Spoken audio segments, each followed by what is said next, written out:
on the use of arms. And once they start threatening the public and threatening government, we consider that subversive activities. And I'm glad that the DCI has investigated, arrested, charged some of them, and must be dealt with. We know they are establishing a military wing of their political activities. We will not allow that. Let me be very clear. Those officers who are doing politics in office or exiting office to go and carry out criminal activities must be dealt with firmly. The second question? You are from KBC. KBC. Okay, and then we finish with him. Yes, my name is Yes, mine. The last people talked about. Yeah. Those people who are alleged to be ex-KDF, ex-police, and they are wearing very heavy gears, carrying very heavy weapons. And you allege they are forming a militia kind of group, whatever they call themselves. How can that happen under your watch? And they come online, they say what they want to say. We've never seen such thing in the past, but it's happening. Thank you, Minor. Thank you very much for speaking for me. You see, what the country has slided to is unacceptable in the name of freedom of expression.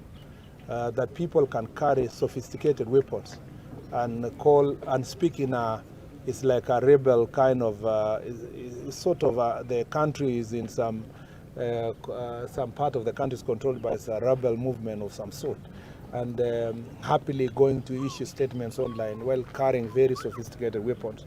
And that's why the DCI has arrested and charged those people.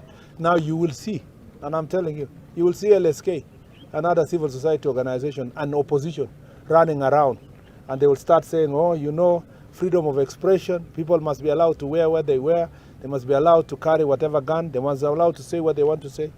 Really? You want now to tell me that those people should not be charged with the most severe sections of the Penal Code or various acts of parliament, including act that deals with prevention of terrorism? I mean, we must be firm if we must prevent our country. And that is what we are trying to do. No matter what people will say, we are firm, gladly, on this situation. They have been charged in a court of law. And we want to see if the judiciary will be intimidated by opposition characters and civil society to let them go.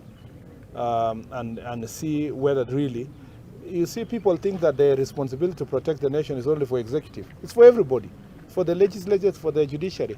And judiciary is handling criminals and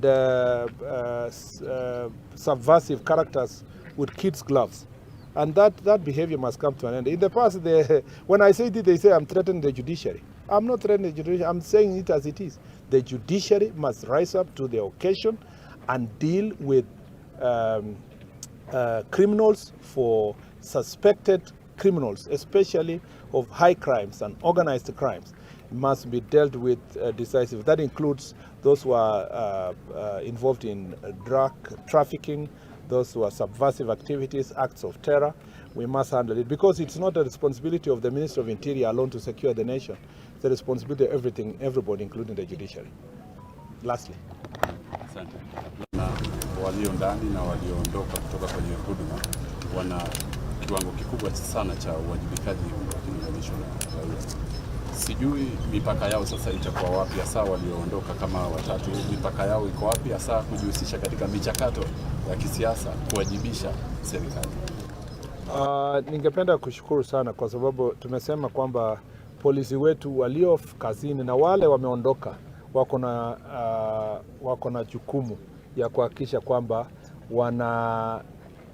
wanasimama kwa sheria na wanahakikisha kwamba wasijiingize kwa maneno ambayo yanaweza kuonekana kwamba ni ya kupindua katiba yetu na kufanya mambo ya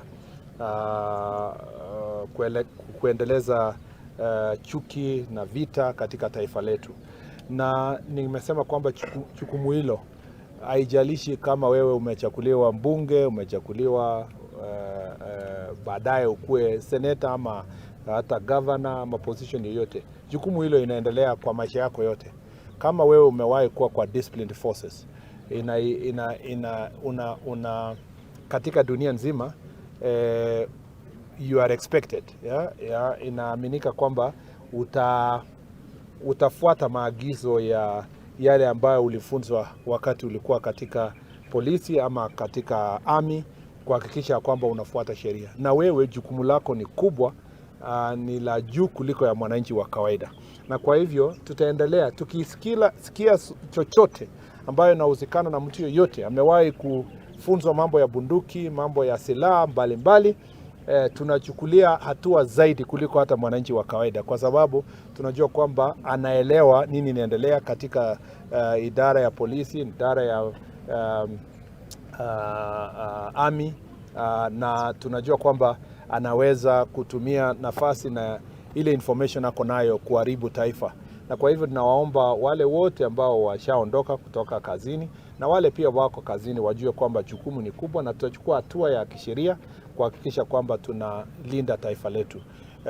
Wale hao aswa ambao tumewaona katika mitandao juzi, unaona kwamba walipokuwa katika ofisi juzi walikuwa wanasema mambo mengi katika mtandao, kumaanisha nia yao ilikuwa ni kwa kufanya mambo kwa njia fulani. Na tunaamini kwamba DCI katika ile investigation atatuambia sio tu kwa nini wanafanya chenye wanafanya, lakini wale pia wanawafadhili na wale wanaungana na wao lazima pia wakuwe investigated, ndio tujue wazi kwamba nia yao ni nini na mpango yao katika taifa letu ni nini, kwa sababu lazima tuilinde taifa. Asanteni sana. I think now we can go for it. Thank you very much.